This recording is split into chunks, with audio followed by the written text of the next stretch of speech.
In this video, we're going to talk about 7 steps that you want to consider prior to launching your first business.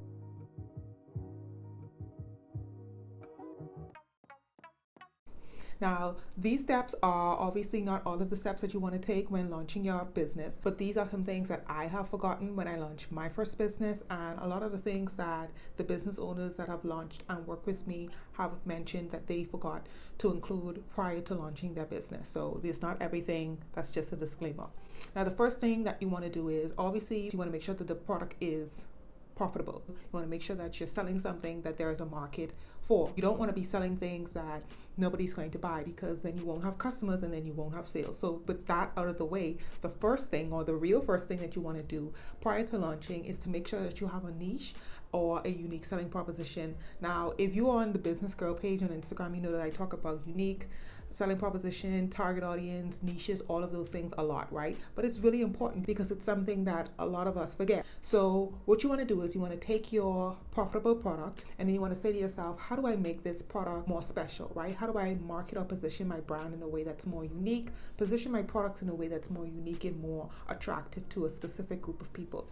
So let's say, for example, you're selling jewelry and you want to say, okay, what kind of jewelry am I going to sell, or how am I going to position this jewelry to make it more unique and stand out a bit more, unique selling proposition?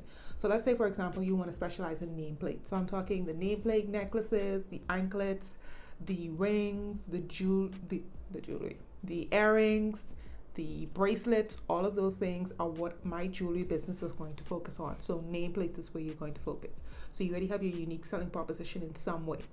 Then the second thing that you want to do is you want to make sure that you research some sales strategies. So before you launch your business, you want to stop and think, how is it that I'm going to sell it? What kind of promotions am I going to use? What kind of collections am I going to use to sell and pitch these products to my customers so I get more sales? Sticking with the jewelry example, so you were selling nameplates in different varieties. You can come up with a strategy of selling nameplates for couples, you can do for mothers and daughters, you can do birth dates, you can do specific color tones, so you can do a rose gold collection, you can do best friends, all sorts of different sales strategies that you need to consider prior to launching, because you don't want to have your products and don't have any way of selling it or positioning it in a way that's attractive to your audience. Sales strategies are very important because what it helps you to do is it helps you to get to your sales goal quicker.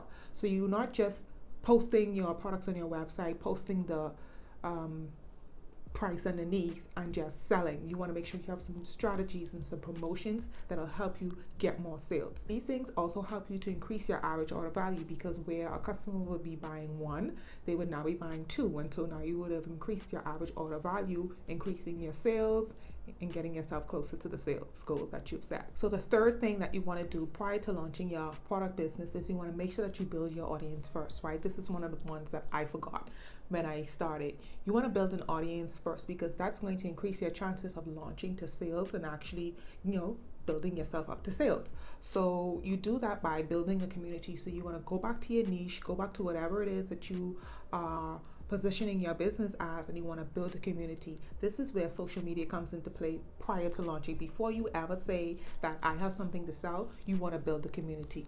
You can do this on social media and you can do it off social media as well. But the whole point is you need to build this community of people through the content that you create prior to launching. A way that you can do this is sharing that entrepreneurial journey with your customers. If you are a service-based entrepreneur, you can do this as well through possibly taking your customers along, maybe any certifications that you will be receiving. So let's say you're an esthetician or maybe a massage therapist / artist, whatever it is, you can literally release content that shows them your journey leading up to when you will be available to offer services. So that's the third thing. Yes, that's the third thing that you want to do prior to launching. The fourth thing that you want to do prior to launching, prior to ever asking anybody for sales, is you want to collect information from that audience that you're building. You need to be able to communicate with your audience as much as you can on and off of social media. So as you build your community, you want to gather and collect their information. So you want to be getting their emails and you want to be getting those mobile telephone numbers as much as you can get from them, because you want to communicate with them off of social media in multiple ways, so that when you're ready to launch, you actually have some people that you can contact and let them know that, hey, I've launched and I have products to sell. The fifth thing that you want to do before you launch, you want to stop and you want to create a launch plan, right? This is when you set a date as to when you're going to actually start selling, and then you're going to work your way back. And when I launch, I'm going to do this. I'm going to activate these ambassadors. I'm going to activate these influencers, whatever it is that you want to do. The whole point of this step really is for you to not just show up one day and say, I'm launching tomorrow, my products are now available for sale.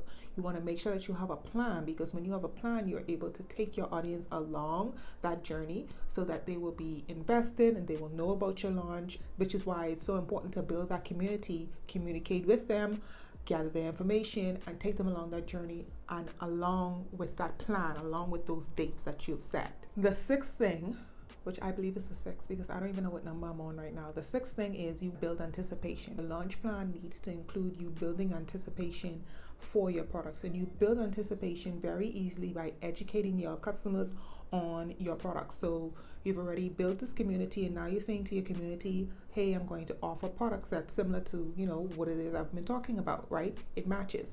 So you will begin to educate them on your products. You let them know what makes your products different from other products that are similar. Do this consistently as well. Behind the scenes content helps with anticipation, including them in the creation process. All of those things help with building anticipation. Deadlines, dates. People are naturally inclined to be attracted to things like that. So if you are ready to launch, and let's say you're doing 4 weeks until their launch date, take them along that journey with you and document it and show it to them, because that's going to help build anticipation when it leads up to your actual launch. And the seventh thing that you want to do is you want to create your follow-up systems prior to launching. The first one is the system where you would communicate to the people that you've taken the information from, right? So one of the steps prior was collecting information from the audience that you've built. You want to just have a list of emails and just sit on that list and do nothing with them. What you want to do is you want to be communicating with them, and you do that through emails because you obviously took their email. So you want to take their email, but what you want to make sure you do is have an email sequence. The second follow-up system is your the one for sales, right? The one for customers. So when you get those customers from that audience that you've built, you want to make sure that you have your thank you sequence ready to go, and not the regular thank you sequence that Shopify sends when someone makes a purchase.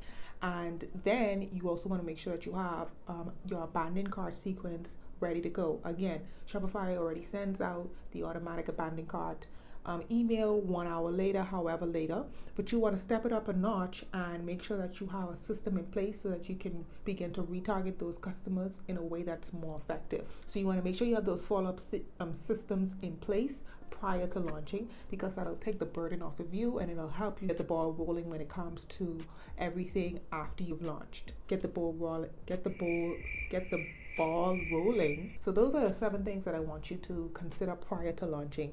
Now, obviously, you're going to have to source your products, you're going to have to price them, you're going to have to decide what your budget is, decide which platform you want to build your audience on. All of those things are separate, but these are things that are often forgotten. These are some of the things that I forgot. If you found this video helpful, go ahead and tap the like button, subscribe to the channel, hit the notification bell so you'll be informed when I release another video, and then check the description box for any additional information and leave a comment below if you have any questions or if you have any topic that you want me to focus on.